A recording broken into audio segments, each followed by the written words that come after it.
Hello everyone, and welcome back to Wisdom Wednesdays presented by Conversa Experiences. I am so grateful you are here joining us once again on these nurturing conversations where we sit down with social justice leaders to really discuss the work that we love to do out in the community, the positive impact we want to create in this world, and most importantly, how we preserve our well-being along the way. I am so excited to welcome you to our space. I am Manuela Contreras, she, her, ella, and your host for today. I am a holistic leadership coach, consultant, and facilitator who is passionate about creating spaces where leaders, especially marginalized leaders, can feel seen, heard, and respected. We work with organizations and leaders to create a space where we can do the work that we love while also preserving our well-being. I'm excited to welcome you back into the space. I am a Latina woman with caramel skin. I have brown wavy hair today, half up, half down. I'm wearing my big old light pink headset and a blue top with my black cardigan and then these bright red nails to give me grounding. And I'm sitting in the back in front of a virtual cream background with a eucalyptus branch on my left and the Conversa logo on our right. I do guide always to our comment section below if you're watching us live on LinkedIn to a few more guiding principles around the space that we're holding and cultivating together for each other. So I hope you'll be able to guide and join us with all of these special intentions that we have for you today. I'm excited to welcome a very special guest, Lida Pardee, who is here to join us on this very special conversation about leading with courage, what that means. We just both returned from New Orleans from the Peak 2025 conference where their theme was about leading with courage. And so this felt like a very aligned conversation that we could have to reflect back how everything went at the conference and also what we can each do as individuals and as organizations to lead with courage during this time. So Lita, welcome to our space. Thank you, Manuela. It's great to be here. Thank you. So, hi. Do you want me to introduce myself? Mm-hmm. Okay. Well, hi, everyone. I'm Lita Ugarte Pardi. I use she, her, ella pronouns. And I am a Latina. My skin is a little fair, and I have brown, kind of curly, wavy hair. Today, I'm wearing a kind of orangey red top. And behind me are a couple of paintings from the time my family lived in Brazil. Beautiful. Thank you so much, Lita, for being here and for sharing. For those of you that are joining us for the first time, something we love to do in this space before we get into our rich conversation is ground ourselves. And we do this by connecting to a somatic practice. So for those of you who are new to somatic practices are a way to not only connect to our mind and our emotions, but most importantly to our body. Our body tells us so much, and sometimes just taking a moment to listen and sit with it can give us a lot about what we may need for that day. So I'm going to invite you to join us in this practice that you may be able to take back to your personal routine or as a small practice that you can take to your work or your team meetings that may be supportive as well. Obviously, always doing this safely. If you're listening to us in the car, you can wait to maybe do this later after you've watched the recording. But if you can and are able, please feel free to just take a moment to get settled in. I'm going to invite you to slowly just close your eyes and relax into your seat. Or if you're standing, relax into the ground. We're going to take a deep breath in through our nose. I'm going to hold the breath there for 3, 2, 1. Slowly release out through our mouth. Then I want you to just create a little bit of tension. Sometimes when we're holding a lot in our body, a lot of emotions are energy in motion. We may not realize the tension we are holding in. So when we can do this practice, we're going to create tension in our body. So we're going to start by our face. We're going to squeeze our face in together and then release it. And we're going to squeeze our shoulders up to our ears. Create that tension in your shoulders and then release. We're going to create the tension in our hands and then release. Create the tension, sticking your arms out to the side and then release. And then create tension in your legs, either by squeezing your toes if you're sitting down, or if you're standing. You can create tension by stretching your legs tight. And then releasing. Now we're going to try to squeeze our entire body together. So squeeze, create that tension, hold that tension in tight. In, and then releasing with a big breath. We're going to slowly release and shake off. We're going to shake off our legs, shake off our right, our left legs, our feet, shake our hands out to the side, shake our arms, release. Ooh. Shake our shoulders, our hips, allow your body to move around. Maybe do some circles with your head. So bring your chin down to your chest, roll it around. And then back to your chest, and then bring it back all the way around in the other direction. Beautiful. And then just allow your body to just release, taking a final deep breath in through your nose. Holding it there, and then slowly, as slow as possible, start to release the breath through your mouth. Allowing yourself to finally ground here. Notice any tingling or sensations you feel in your body, anything that you released, and then slowly bow your head down to your chest. Start to flicker your eyes open so you're the first thing you see as you join us back into the space. Great. Oh, so sometimes just a little bit of movement in our body. I love the tension exercise because a lot of times we are holding on tension, either being nervous or anxious or worried, and we don't even realize that just like creating the physical tension and releasing it can help us so much. Beautiful. Well, I'm glad that, thank you, Lita, for joining me in that practice. And I hope for those of you listening that you got a little bit of release and most importantly, grounding. I know that we all have a lot happening. So being able to intentionally enter into any space together is really, really important. All right, so now we get to transition into our conversation. We love to start every conversation with just hearing a little bit more about your journey. So Lita, can you please share with us what made you say yes to having this conversation here today? Well, Manuela, the first thing was that you asked. I really appreciated your request. Just to say, hey, can we grab some time to kind of debrief on that experience of the convening? But then the other is that, yeah, this opportunity to like step back and reflect, right, on what it means to lead with courage, especially right now. And also like keeping at the front of our minds the importance of our own like personal well-being, the well-being of those around us, that like personally resonates, and it resonates with the work that we do at Peak. So I was just excited to have this opportunity.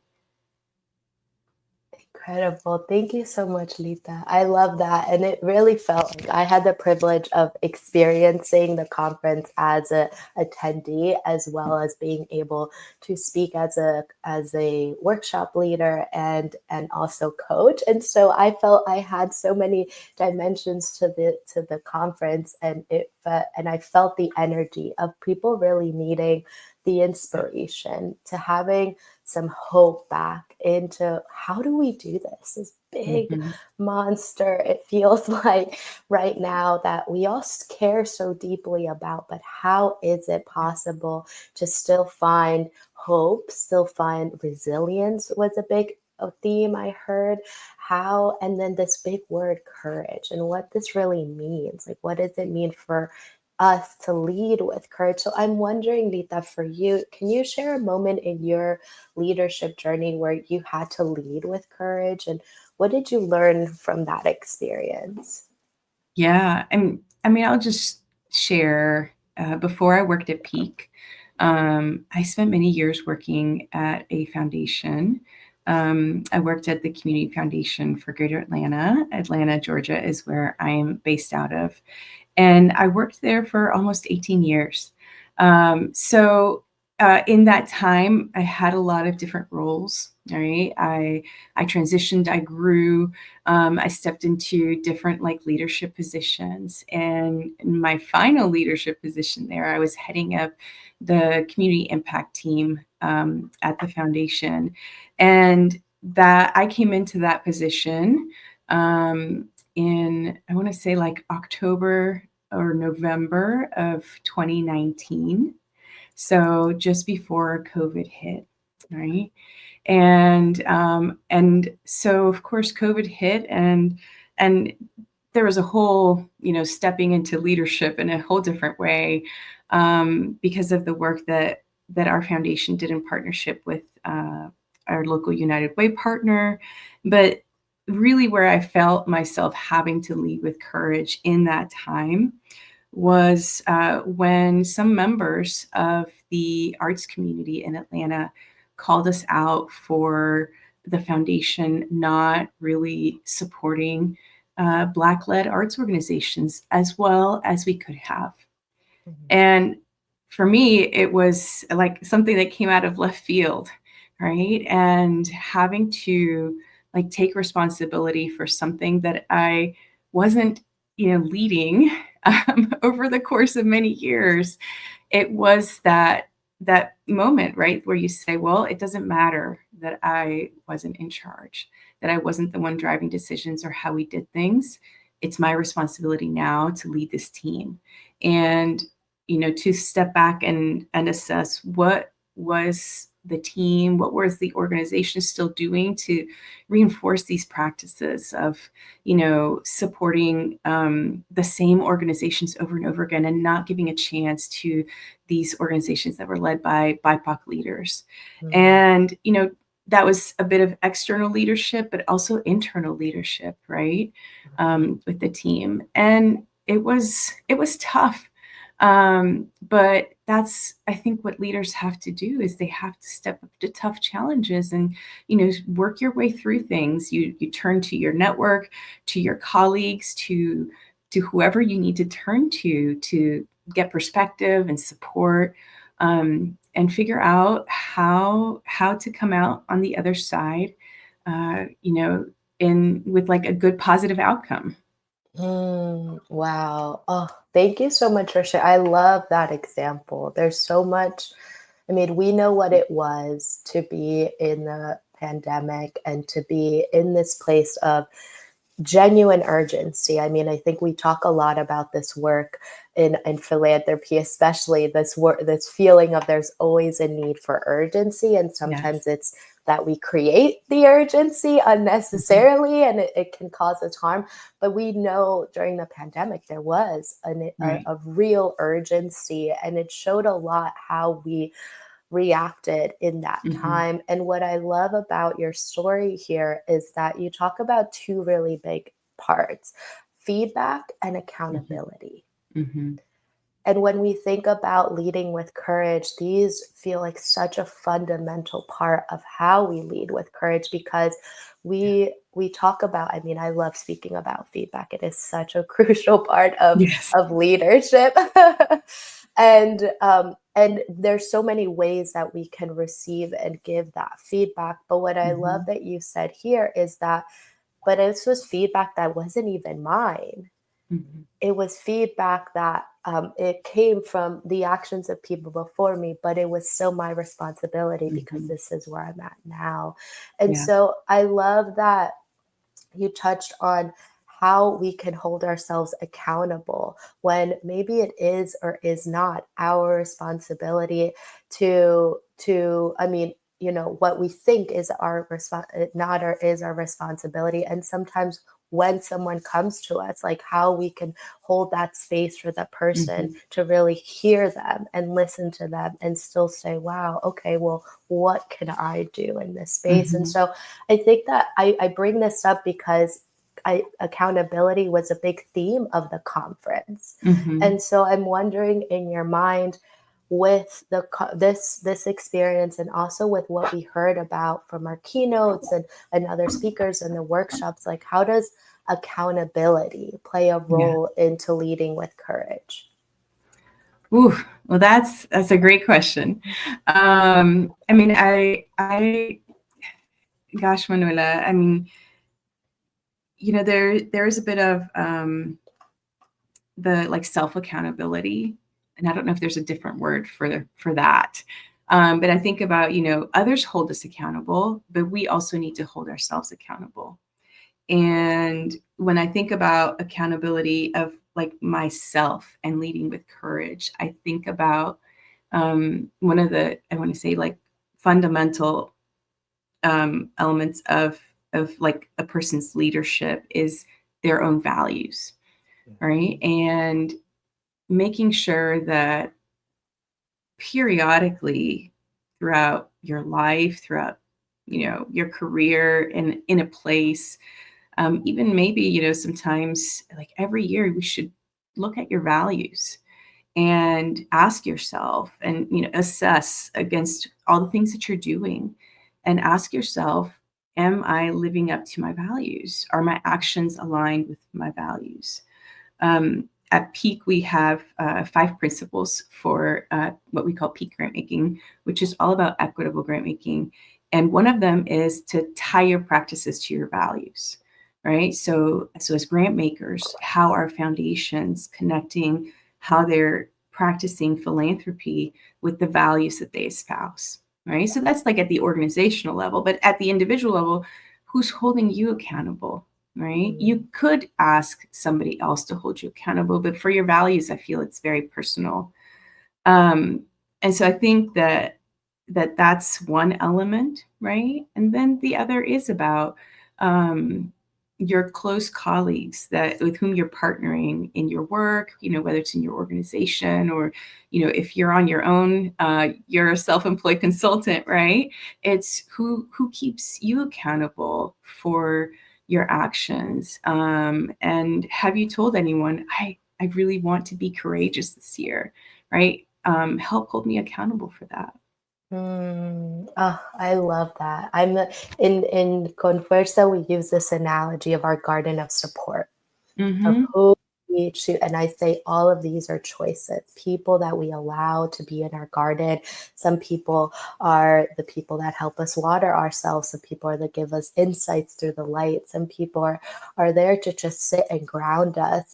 But this garden of support, the people that we call in to really being able to, I love this, keeping us accountable into this work, because sometimes even when we have the best Right. intentions, we only are living the world through our own perspective. But what I like that you said that's really crucial here isn't just asking anyone. You use the word a trusted partner. Who Mhm. is someone that you trust, that Right. is in aligned to what you want to live? So Mhm. I'm curious your thoughts on this. Like, how have you been able to identify who can be a trusted partner and someone that we could call in to be that person to speak to? So, like for me, my most trusted partner is my life partner, my husband. Mm, All right. He knows me better than pretty much anyone. And of course we share, so much about what's happening in our work kind of worlds, right? And so he can help me with that.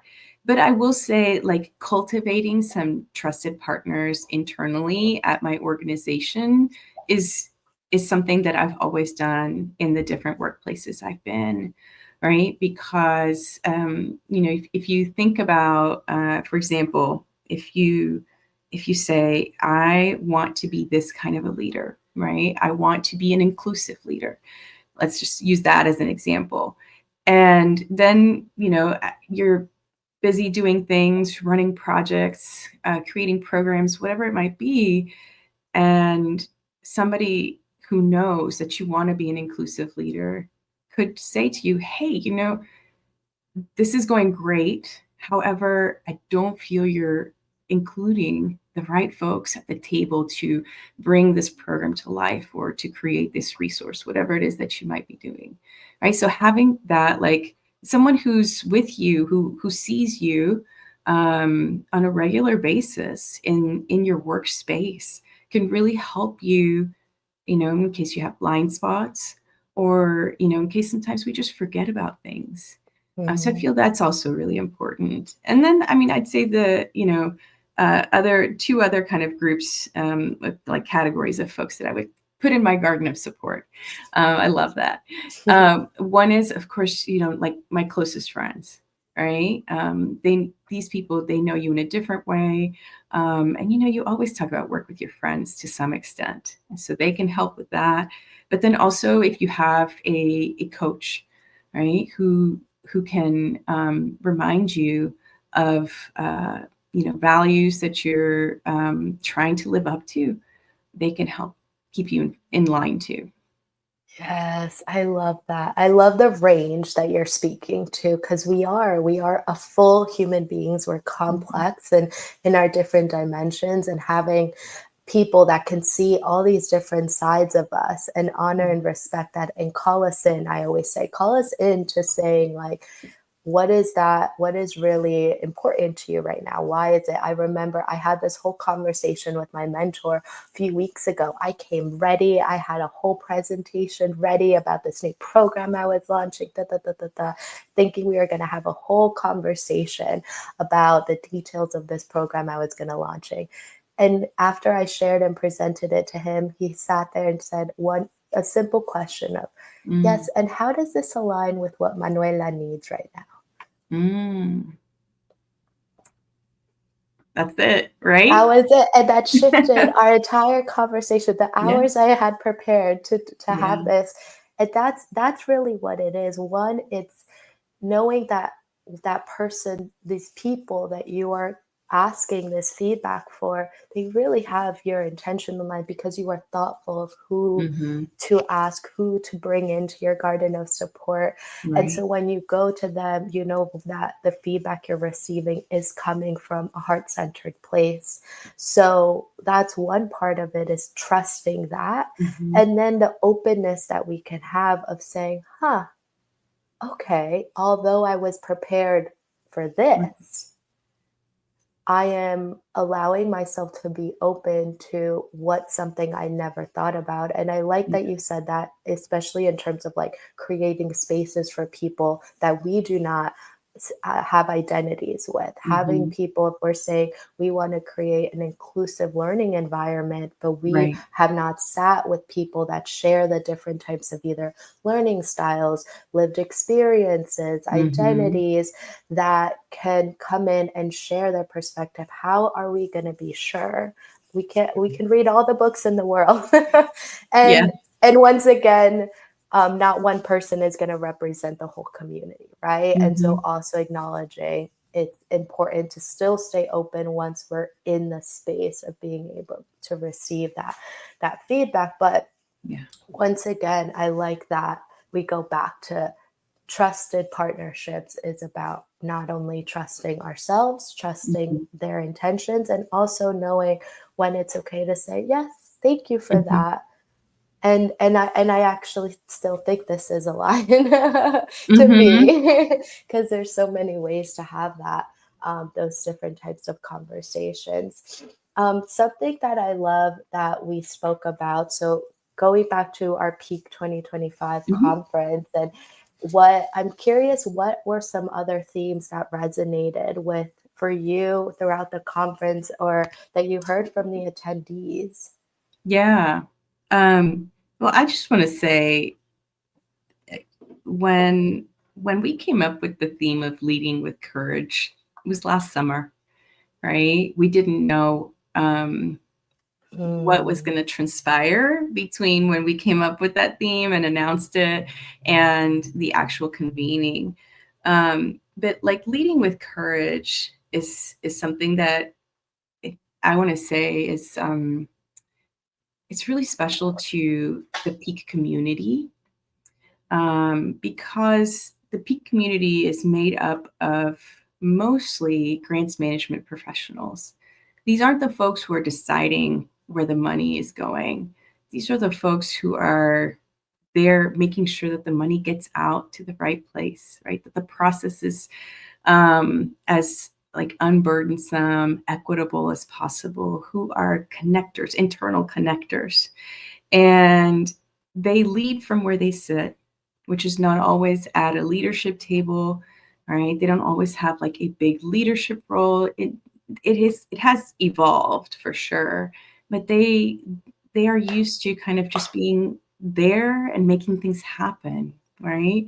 And so when I started at Peak almost 3 years ago, that was something that like kind of I witnessed and learned about, and it made me realize why this community is so special, right? Because these are folks who love what they do, want to make things, better and easier, and are good collaborators. So leading with courage for this year's theme was about like that idea that like you have to continue, right? Even when it seems like the odds are not in your favor, right? Because let's say in philanthropy, in a foundation, if someone's trying to make a change to a process, but they're running into a barrier, whatever that barrier might be, right? You have to keep going. You can't just give up, right? And sometimes you do have to be courageous and you have to step up and say, you know what?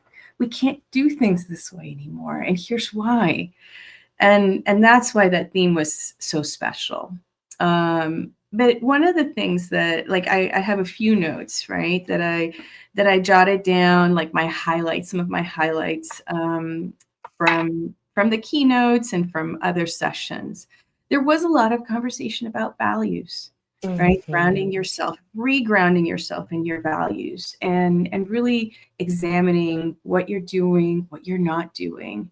And then there was also conversation about, so what do you do when your values don't align, right? It's not always as easy as just saying, find a new job, all right? You can't always do that. And so it was about finding tools to build resilience. And Manuela, I have to give shout out to you and to Nicole Torres for the great session that you all led, right? Which did talk about how do we build that resilience within us, right? How do we bring others into what we have going on to help try to make change happen? How do we step back and say, I need to take care of myself, right? Prioritize myself.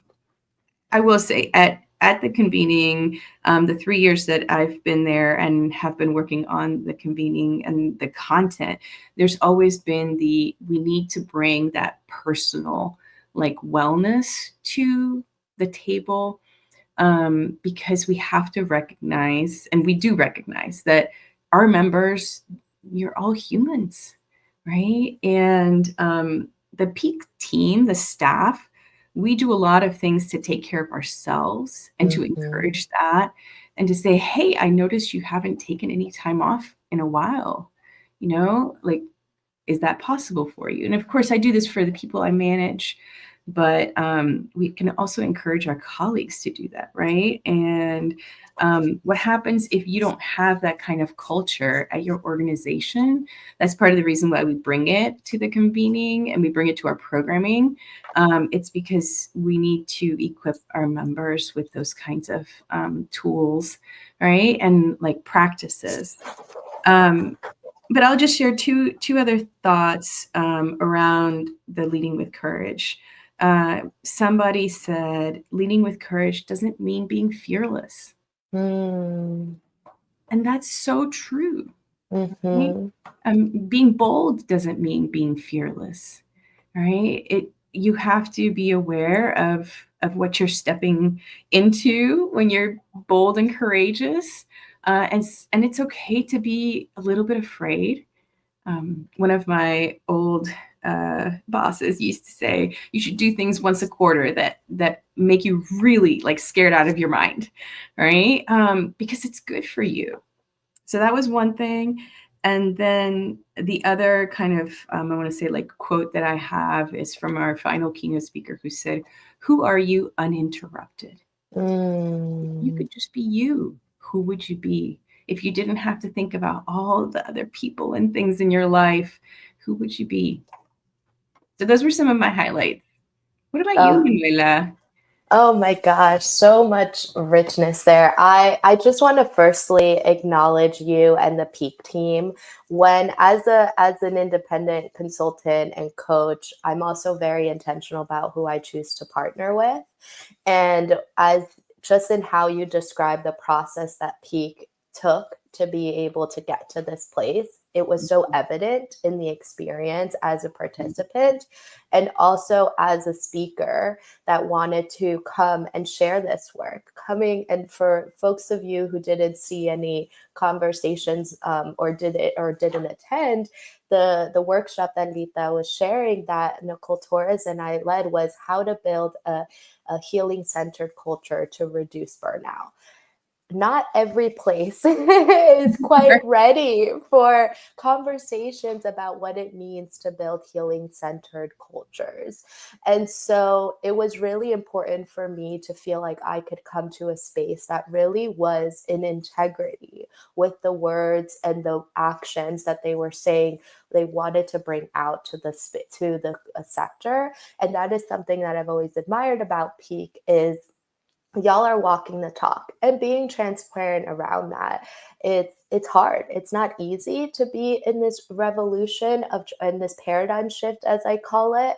And Satonia and I have talked about this many times, even in our last Wisdom Wednesdays, Mm-hmm. around what is really the paradigm shift that needs to happen to be able to create this type of values centered on human beings being at the core of organizations within philanthropy and then the social sector at large, which is Mm-hmm. the intention of for the ripples to go to, right?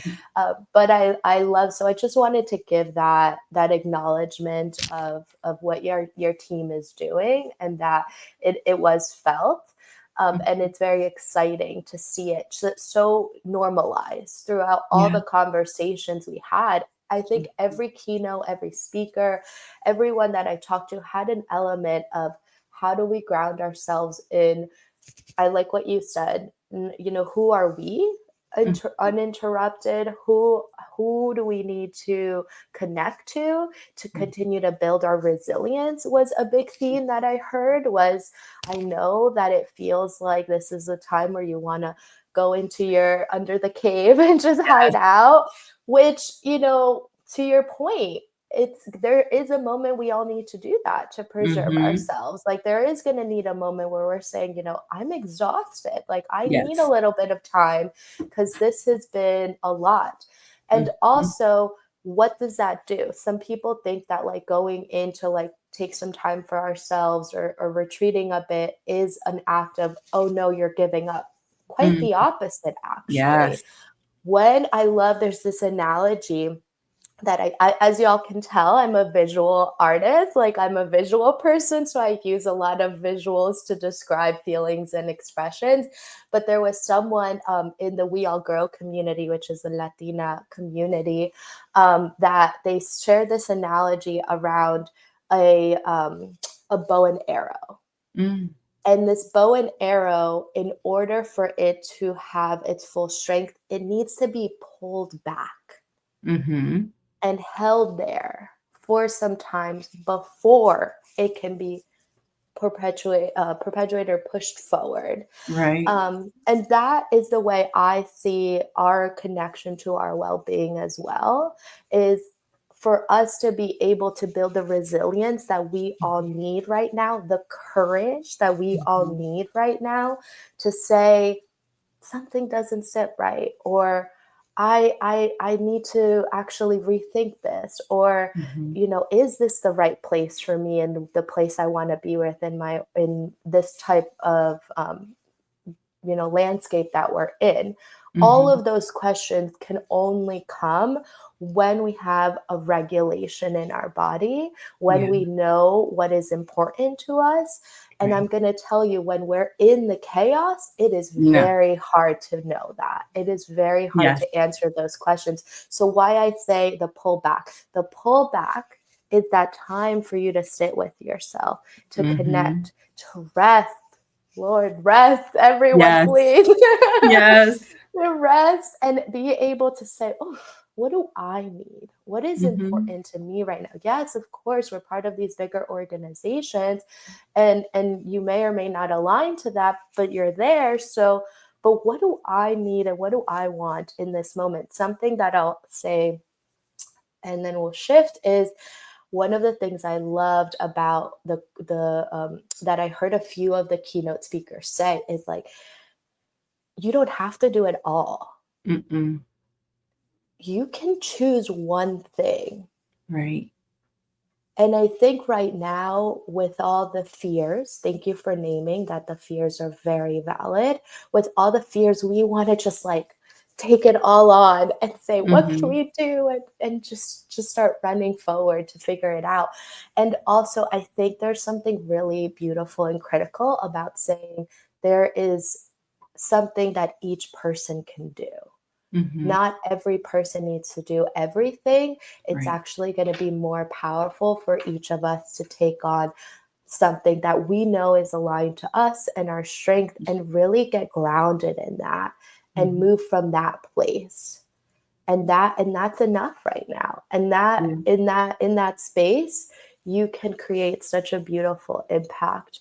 And so I just, yes, there's so many topics, but I think those were some of the biggest areas that I was like, yes, I'm so glad I'm hearing this, Yeah. and watching everyone just nod and like take notes. Yes. If I may, Manuela, Please. there is this old proverb about if you want to go fast, go it alone, right? But really, going alone at anything and getting there quickly doesn't mean it's good for you, that it results in a good outcome, and that's where coming together with others is really important. But I know, I mean, just even myself, personally, sometimes it's hard to ask for help, Mm, right? Sometimes it's hard to say no, because you're like, yes, I can do that. Yes, I can do that, right? And before you know it, like you're underwater, and so this is where again your garden of support can help you yeah. and say, hey, perhaps you've got a little too much on your plate, right? Or let's bring some other people in to do this. Let's share the load, and that's one of the things I would say is like another beautiful thing about the Peak community is there's so many members who have been there for each other, to support each other from afar, on all sorts of different things that they're trying to do at work, and challenges that they might be running into, and so it is, find your network, find your community, right, who can help you, in all the different ways. Yes, absolutely. Oh, everything. I think if anything, that is one of the biggest gifts that we have, and the Hmm. choices that we have. I think even in philanthropy, it being such a small community, there's a lot of that space of like you can feel really understood once you can really connect to someone, or Right. people or communities, because a lot of us are going through very similar Right, things. exactly. Yeah, and that's a beautiful thing. It really is, to know that you're not alone. So Yes. thank you for naming that, and absolutely highly encourage. And we'll share resources for folks to Mhm, connect more with Peak and the membership. I think something that I'm curious your thoughts on, Lita, is around another really big theme of this entire conference was the acknowledgement of where we are in our political climate and where we mhm, are right now in society. Yeah. and what it really means to lead through courage, not just in general, but like very specifically with the challenge that leaders and organizations are facing with the political climate in this administration. And so I'm curious your thoughts on that. Like, what do you think is important for folks to really understand and connect to when it comes to their courageous leadership with what they're seeing from the impact of this administration? Yeah, I mean that this moment is incredibly complex for so many reasons, right? And I'll just say, I mean, to me, like leading with courage as relates to everything that's happening, with political and like social uncertainty. This is where I feel it's really important to tap like into like our deepest convictions, and act in alignment with our values. I keep coming back to our values, but like Yeah. they are so important, right? And I feel you have to do this even when it's uncomfortable or unpopular, right? And I mean, it's about like showing up authentically, right? Leading as your true self, and figuring out which are those moments when you need to step out and speak out against something, right? Whether you're speaking out against an injustice, that's, I want to say, happening outside of your workplace, or even when you're speaking out, right, against something internally in your workplace that you are disagreeing with, right? You have to find your voice, and sometimes like finding your voice, I feel, starts like with connecting and like sharing that those feelings that you're having, right, with like one other person.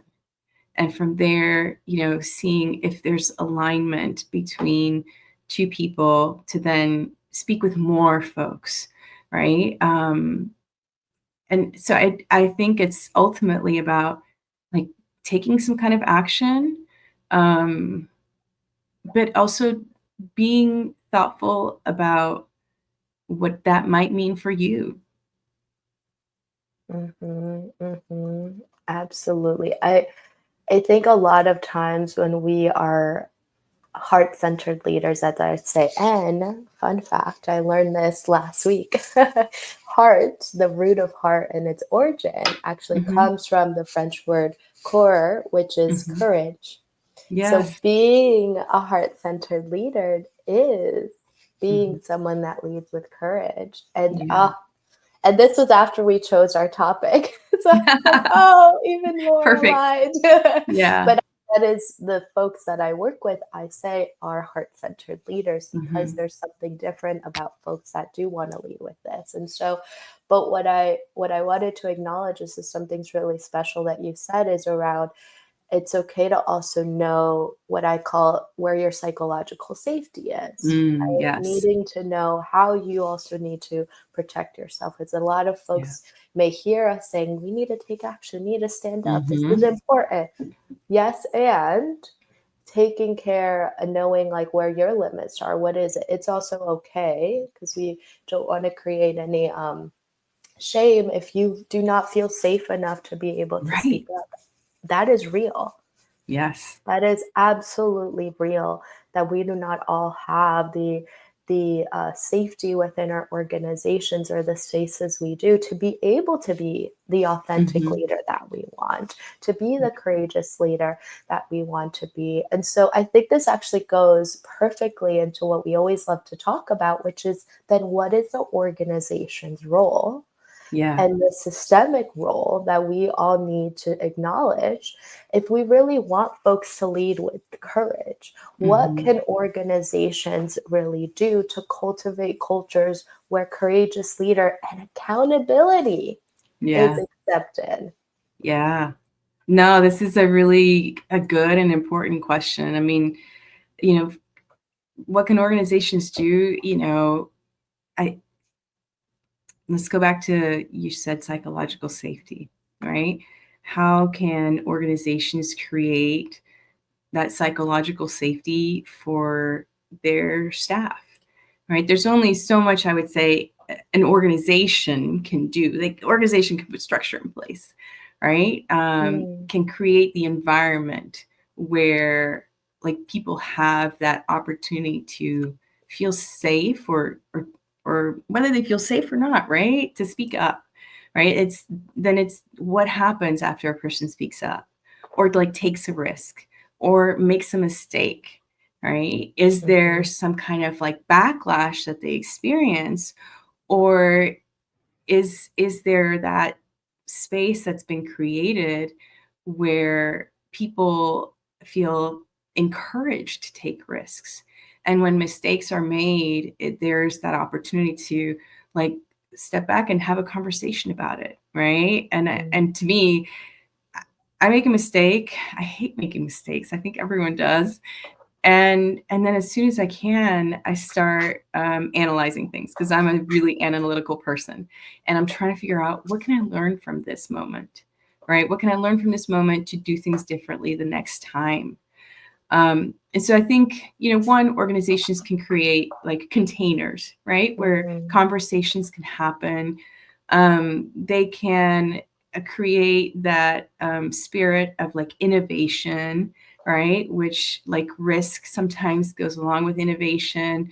Um, Mistakes happen sometimes when you're, stepping out and doing something new and different. But I also would say that like, the leaders of those organizations have to like demonstrate that courage, have to be mm, vulnerable with their staff, and have to say, hold me accountable. Right. So it is about modeling, and then creating the space and encouraging folks to be in that space, and hopefully people will feel brave enough to speak up. mm, At Peak, sometimes we talk about brave space instead of mhm, like safe space. All right. mhm. Because we want people to feel brave enough. Ugh, I love that. And there's a whole theory in adult learning around brave spaces that we can Hmm. link some resources around and what the difference is between a brave space and a safe space. But I love Hmm. that. Something you said that I really want to highlight is the space of innovation. And I know we spoke a little bit to it earlier in your acknowledgement, but I'm curious your thoughts on your experience with the work that we did with the Creating Healing Centered Cultures Hmm. workshop with that Nicole and I led. We talked about this around innovation being something that is so sought out, creativity and Hmm. connection. And also, I don't know if you remember this, we talked about how that actually can only happen when we're in a place that is regulated, that we are regulated, because when we are in burnout or we're in Yeah. the survival place, our body physically can't do that. So Yeah. that is why it is so critical for us if innovation is something that we're seeking. And when I say innovation, I'm quite open to the idea of innovation cannot, it doesn't need to be like, what are we creating on Mars? Right. But it's, it's just how can we open ourselves up to more possibilities. But I say this like it's hard to do that, to even open ourselves up and explore Hmm. when we are in this deep place of Absolutely. burnout. And so Lita, I'm curious your thoughts, like being an attendee in the workshop, like what was something that really resonated with you, or you learned from what that means, that relationship to building a healing centered culture with the intention to reduce the burnout. I, one of the things that I witnessed, which it isn't, I wouldn't call it like innovative, because when I'm going to say it, you're going to be like, of course, right? But it might be innovative in some organizations, and it seemed to like really resonate with the folks in the room, which is like share your stories, right? Um, and I mean, I think maybe it could be seen as innovative because people think, I need to like keep my story to myself, right? And if it's a personal story or even if it's a work story, right? It's like, um, sometimes I think folks are like, they don't have patience to hear a story, right? But it is about share your stories, listen to each other's experience, and have that opportunity to exchange collective wisdom, right? Like those are all, I want to say, elements of it. In a way, to answer this, there was this question posted in the chat about some ways that you set up a brave space for your team, right? It is about um, sharing stories. It is about saying, this is what I've experienced in this moment, right? And hearing from others how to work through the moments, right? And I think that is part of what helps create that brave space, but also helps that healing centered culture to start to form at an organization. It comes back, I want to say, to being vulnerable. Yes, I love that. And thank you, Jen, for your question, because this is really important. I mean, Lita, to what you're saying, that I think is really important here is knowing the type of space we are creating, being Mhm. really intentional about, because there are spaces in where we need to go in and it's a problem solving space. We are Right. listening with the Oh, yeah. intention to, we need to fix something, there's a problem, and we need to all come together and figure out how we're going to get through it. But not every space is like that. And Mhm. sometimes our default is to go to the place of, I'm going to listen, with the being ready to Oh, yeah. respond, or being Mhm. ready to like fix this, or being ready to give advice. And Mhm. so something that, and my mentor, John Kabara, he does this in our career. He has a monthly career collaborative where we get together and we talk about our career journey. And I love that he always calls us in. He goes, just listen. Mhm. Yes. In that space, we're not going there as consultants or Right. coaches or advisors. And then in our organizations, what I would say, you don't have to go in as a manager or as a Right. CEO or even if you're a coach, or we can ask. This is what Mhm. as a practice, I encourage all of us who are starting to transition into wanting to be more intentional leaders is ask. You Right. don't even have to know. Don't Yeah. assume that you know what's best for that person. Ask, No. what do you need right now? Do you need me Yes. to just listen? Do you Yeah. want advice? Do you want reflections? Like, what is it Mhm. that you need?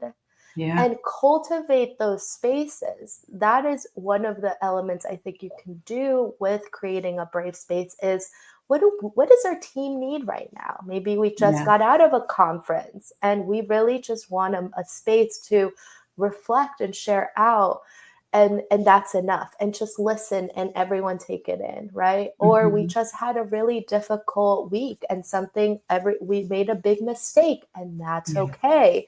Let's Right. come back here, reflect, and then also think about what we need to do next, right? So Yeah. every circumstance and situation is going to require something different. There is not one size fits all. We talked a lot about this in our healing centered culture. What healing centered cultures really is about coming Mhm. away from the idea that I know philanthropy, this is hard, but there isn't a checklist or a Right. thing that we can just plug in. No, it's about coming out from this one size fits all to, Mhm. we actually have to ask and listen and be Yes. willing to, and open enough to do and do what they say.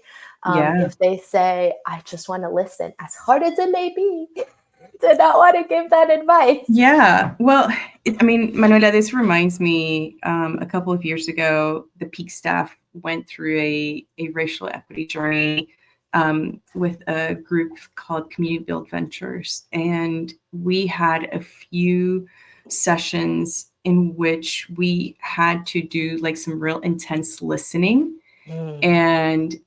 And one of the things that I learned was that listening is not just about listening with my ears, right? It's also about then not reacting in any way with my hands, my face, my any noises I might make, right? When I'm Mm. listening, I'm often like, yes, okay, right? Sometimes like that itself is a response that somebody else who is speaking. It's like I can't have you doing that, right? For Mm. them to feel like you're really listening, it is just purely just sit there and listen. And Mm. that is not easy to do, right? But when you listen just to listen, it's so different. It's such a different experience than listening to come up with a solution, to come up with an answer, like you were saying. And so I encourage everyone to try that, right? Mhm. Just sit and listen to a colleague and practice that. It will help you be a better listener. Yes, I love that. Big takeaway. We're giving y'all growth work. Hmm. Ask for what they need. And if they Yeah, say listen, genuinely listen. So, so rich. Neith, I can't believe we're coming up to the hour. I think we I could talk know. about these topics for so long, but I'm so grateful for the wisdom you shared. And if anyone who's listening live wants to ask a final question, we would love to be able to get Lita to share some more of her wisdom before we leave. And but I will say, do you have any other final thoughts around, how you envision this future of leadership evolving in this, either for organizations or for thoughts around the themes that we've been hearing of what it means to lead with courage for organizations? Um, I'd say I have a couple of thoughts here. One is that um, leading with that like strong ethical compass Mm. and that clear sense of purpose is really important. It's critical right now, especially, right? As there's so many things in the world that might be pushing against you, as a leader. And so it does come back to like center yourself, right? Ground yourself, and be really clear about who you are, right? What your organization stands for. And I'd say not to just change because there's fear that in the atmosphere about what might happen. I think when I think about the future of leadership, I kind of come back to something I learned a long time ago, right? Which was emotional intelligence. Mm.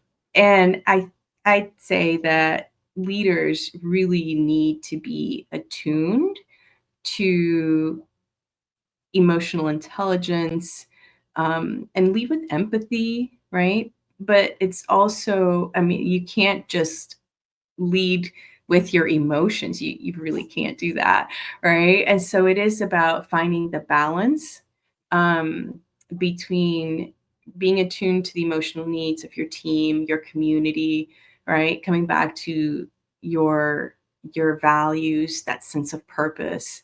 But I'd say it's so important to prioritize your own well-being, and if you're a leader, the well-being of the people that you lead, um, for you to be a sustainable organization.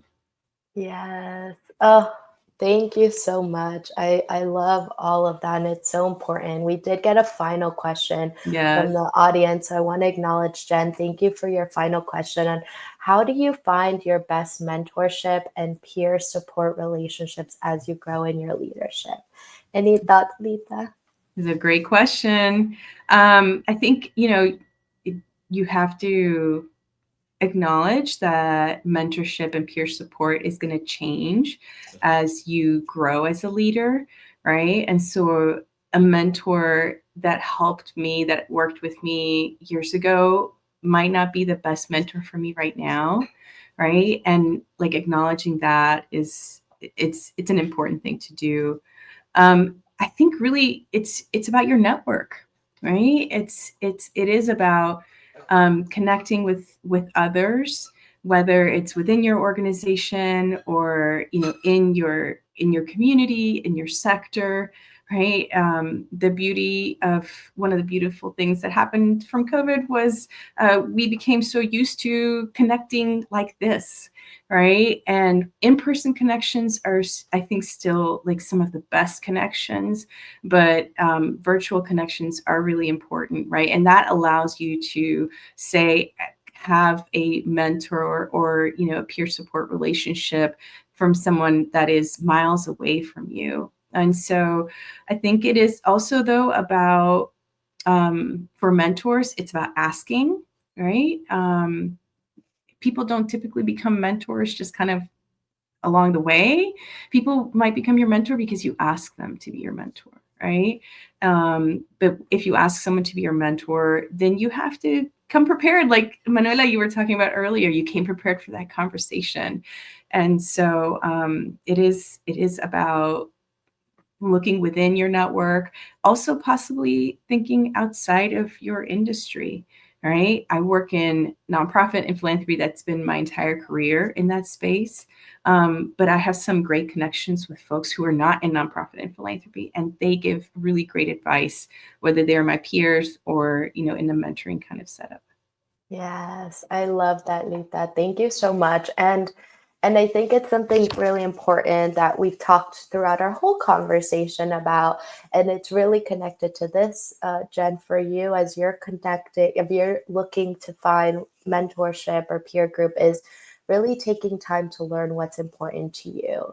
Lita, you started with this of like, not every season is going to have or require the same type of support or mentorship. So where are you in your season of your career and your leadership? What is it that you're seeking? Are you seeking for someone to challenge you? Are you seeking for someone to support you? What is it exactly that you're seeking?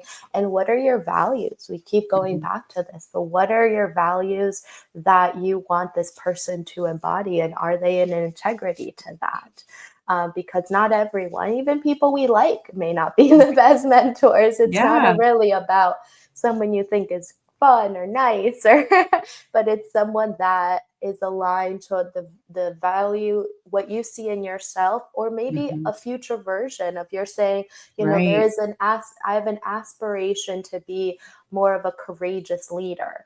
Who do I see in the sector, in my network, or in my community that is embodying a courageous leader, and I want to learn from them. So so there's a lot of that preparation. We can talk offline if you have any questions, Jen. But Lita, I would love to ask you this final question before we hop off today. But I ask every speaker at the end of our conversation, what is living a life con fuerza is about reclaiming our inner power to live in alignment to our values. So how are you choosing to live a life con fuerza? Or what does living a life con fuerza, which means with strength, mean to you? So to me, living a life con fuerza is this like conscious, intentional effort to bring my core values into every aspect of my life, from how I lead to how I interact with others. And that means, you've said it before, Manuela, that you can't do that if your well is empty and dry, right? And so it is about also like knowing what you need to have the fuerza, to have the strength to be courageous and to lead with intention. So it is about recognizing my own needs also as part of that like intentional effort of like, what do I do today? Right? What do I need to do? What do I want to do? What would be nice to do? Sometimes what you need to do is to step back to take care of yourself, right? Before you can come back to, let's say, your workplace, to be the great leader that you can be. Yes. So, and such a perfect full circle to what we're here to talk about. So thank you so much, Lita, for joining us, for being in this space, for receiving so much love in the chat from this conversation. And I'm Thank so you. grateful that we can be here sharing your experience, reflecting on this incredible experience with Peak and all the efforts that you and the team and the whole Peak team did to create this experience for all of us. So thank you so much. Before we hop off, is there any way that our community can support you and Peak? Do y'all have any announcements or anything coming up that folks can be aware of? Well, we've got a lot of I want to say different workshops that are going to be coming out. Related directly to philanthropy. We are going to be bringing back our top 5 most popular sessions from the convening. But then we also have programming, throughout the rest of the year. So I'd say if anyone's really interested in learning more about us, go to our website. It's peakgrantmakingalltogether.org. You can sign up for the newsletter. You can also check us out on LinkedIn. It's where we post, I want to say, not just what's coming up, but also, the thought leadership that's coming out from the Peak organization, but also from the Peak community. We like to lift the voices of our members, and so we encourage everyone to check us out there. Amazing. Thank you so much, Lita. Again, some more appreciation from the chat. And I'll just end with also sharing, we at Con Fuerza Experiences have a ton of resources also available to you. For every one of these conversations, we have a conversation page. So the resources that Lita is mentioning and the ones that we've talked about throughout the chat are available on the Leadership and Wellbeing Resource Library. Go to the comment section below to get the link to the page there so you can see more about Peak's wonderful work. And additionally, I'll just share that Con Fuerza has opening our doors for our values workshops, and we have a bunch of workshops that we can host within your organization as well as within your community and teams. And we have a really big workshop focused on values and healing, building a healing centered cultures as well. We are also accepting new clients for holistic leadership coaching. So if you're looking for support in being able to receive coaching on not only how you can advance through your career, but how you can do it sustainably. So when you get to those goals that you see for yourself, when you get to that position that you're aspiring to, you can celebrate it, you can enjoy it fully because we have done it in a way that's sustainable and that we are not burnt out or exhausted along the way to get there. So feel free to message me or reach out to the Con Fuerza page to learn more about the resources available for all of you.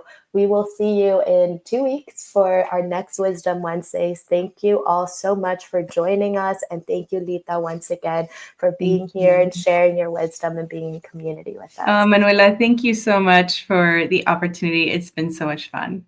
I'm so glad. We'll see you very soon. Have a great day, everyone. Thank you.